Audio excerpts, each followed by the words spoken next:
आज के इस बहुत ही सुंदर समारोह में मंच पर उपस्थित जिन्हें हम विनय और विवेक की मूर्ति कह सकते हैं, ऐसे भारत के उपराष्ट्रपति परम आदरणीय श्री जगदीप धनखड़ जी, साथ ही में उपस्थित आदरणीय डॉक्टर श्रीमती सुदेश धनखड़ जी, मंच पर उपस्थित महाराष्ट्र के राज्यपाल श्री सीपी राधाकृष्णन जी, रामदेव बाबा संस्थान का पौधा जिन्होंने लगाया और आज एक वटवृक्ष के रूप में जिसे हम देख रहे हैं, ऐसे पूर्व राज्यपाल और व्यक्तिगत रूप से मेरे मार्गदर्शक आदरणीय बनवारीलाल पुरोहित जी, आदरणीय सत्यनारायण नुवाल जी, चांसलर एस.एस. मंथा जी, वीसी आर.एस. पांडे जी, हमारे राजेंद्र पुरोहित जी, मंचासीन सभी महानुभाव, यहाँ पर उपस्थित रामदेव बाबा परिवार के सभी परिवार, मैं रामदेव बाबा यूनिवर्सिटी को बहुत बहुत बधाई देता हूँ और आदरणीय उपराष्ट्रपति जी को वैसे तो वो जानते ही है, फिर भी बताना चाहता हूँ कि 80 के दशक में जिस समय महाराष्ट्र में उच्च शिक्षा का, तंत्र शिक्षा का निजीकरण हुआ, उसके बाद बड़े पैमाने पर संस्थाएं महाराष्ट्र में शुरू हुई। कई लोगों ने शिक्षा को अपने व्यवसाय के रूप में स्वीकारा और उस प्रकार से संस्थाएं खड़ी की, लेकिन आदरणीय बनवारीलाल जी पुरोहित, इन्होंने व्यवसाय के रूप में नहीं तो एक मिशन के रूप में शिक्षा को स्वीकारा और ये रामदेव बाबा का पौधा लगाया। और आज हम ये कह सकते हैं, तत्वों को, मूल्यों को जिस प्रकार से उन्होंने संजोया है, no compromise on ethics, no compromise on values, इस प्रकार से रामदेव बाबा को उन्होंने और यहाँ की पूरी टीम ने खड़ा किया। इसीलिए पहले दिन से रामदेव बाबा हमारे विदर्भ में जो निजी कॉलेजेस है उसमें हमेशा पहले नंबर पर रहा और हमारे जो आइकॉनिक सरकारी संस्थाएं हैं उनके साथ हमेशा कंपटीशन करता रहा। मैं ये मानता हूं कि जिस प्रकार का डेडिकेशन हमको यहाँ पर देखने को मिलता है वो बहुत ही प्रेरणादायी है। और विशेष रूप से मैंने ये देखा कि जब बहुत मौका था व्यवसायीकरण का, जब बहुत मौका था बड़ा धन संचय करने का, ऐसे हर मौके को ठोकर मारते हुए मिशन के रूप में यह संस्था खड़ी हुई है। और मेरा पूरा विश्वास है कि बाबूजी, आपने जो अपेक्षा व्यक्त की है कि आने वाले दिनों में जो हमारा विकसित भारत है,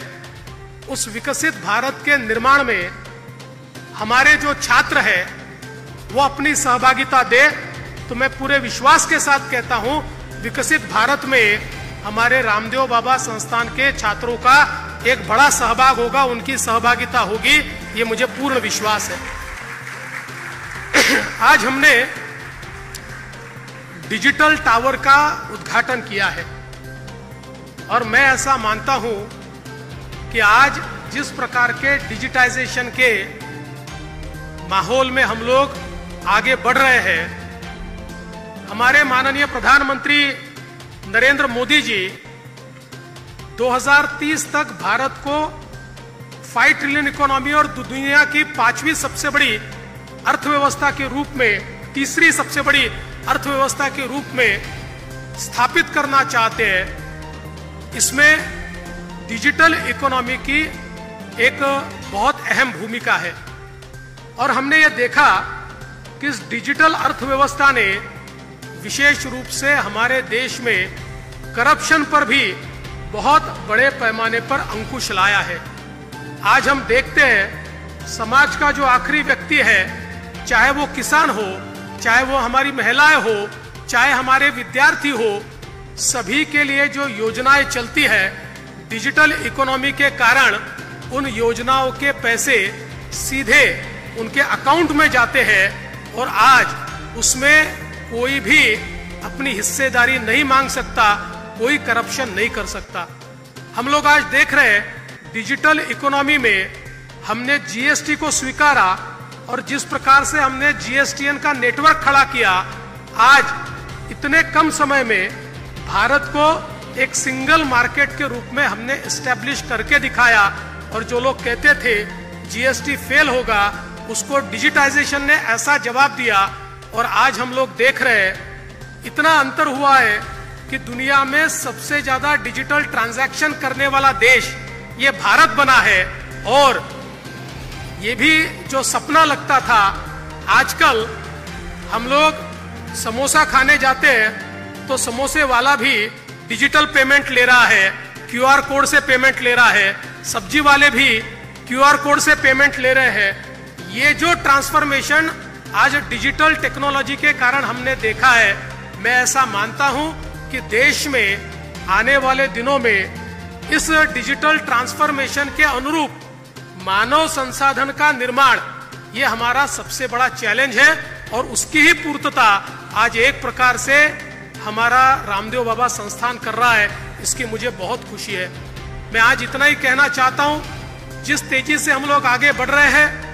भारत को 5 ट्रिलियन 7 ट्रिलियन इकोनॉमी के रूप में प्रस्तावित करने के लिए सबसे ज्यादा आवश्यकता मानव संसाधन की है। और आज हम सभी लोग जानते हैं कि एक जमाना था जिसके पास ऑयल था वो दुनिया पर राज करता था, लेकिन आज जिसके पास डेटा है वो दुनिया पर राज कर रहा है। और डेटा की एब्सोल्यूट वैल्यू ये ऑयल की वैल्यू से भी अब ज्यादा हो गई है। इसलिए आने वाले समय में दुनिया पर वही राज कर पाएंगे जिनके पास डेटा है, जो डेटा मैनेज करते हैं, जो डेटा माइनिंग करते हैं और जो डेटा के आधार पर अपना कामकाज चलाते हैं। और मुझे ऐसा लगता है इसके कारण भारत को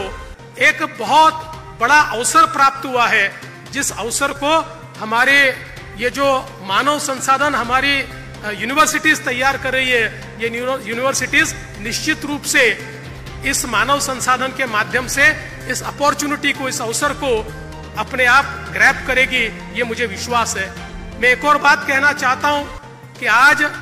जिस प्रकार से आर्टिफिशियल इंटेलिजेंस हमारे जीवन को बदल रहा है, जिस प्रकार से जीवन के सभी क्षेत्रों में एक प्रकार से क्रांति आर्टिफिशियल इंटेलिजेंस के कारण आ रही है, मुझे ऐसा लगता है उसको स्वीकार कर आज हमारी यूनिवर्सिटीज भी आर्टिफिशियल इंटेलिजेंस का उपयोग करते हुए, डिजिटल इकोनॉमी का उपयोग करते हुए, डिजिटाइजेशन का उपयोग करते हुए लोगों के जीवन में हम सकारात्मक परिवर्तन कैसा कर पाए, इस प्रकार का विचार हो रहा है। कई बार लोग डरते भी हैं, लोग कहते हैं आर्टिफिशियल इंटेलिजेंस के कारण क्या लोगों की नौकरियां जाएगी, क्या लोगों के अवसर कम होंगे। लेकिन मैं ऐसा मानता हूं कि आर्टिफिशियल इंटेलिजेंस एक टूल है। जिस प्रकार से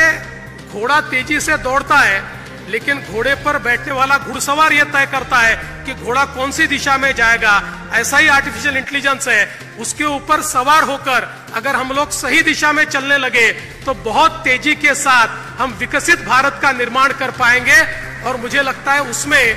रामदेव बाबा जैसे शिक्षा संस्थानों की एक बहुत अहम भूमिका होगी। इसलिए मैं इस संस्थान के सभी लोगों को बहुत बहुत बधाई देता हूं। इसी प्रकार से आपका कार्य चलता रहे और आदरणीय बाबूजी ने जो मार्ग हमेशा दिया है, उस मार्ग के ऊपर हम लोग पूरी नैतिकता के साथ अगर चलते रहेंगे तो केवल विदर्भ में नहीं, केवल महाराष्ट्र में नहीं, तो देश की उत्तम संस्थाओं में से एक इस प्रकार की यह संस्था हमारी यूनिवर्सिटी आने वाले दिनों में एस्टैब्लिश होगी। मैं फिर एक बार आप सभी को बहुत बहुत बधाई देता हूं और अपने शब्दों को विराम देता हूं। जय Hind. Thank you, Shri Devendra Fadnavis ji, for so lucidly throwing light on the digital transformation. I humbly request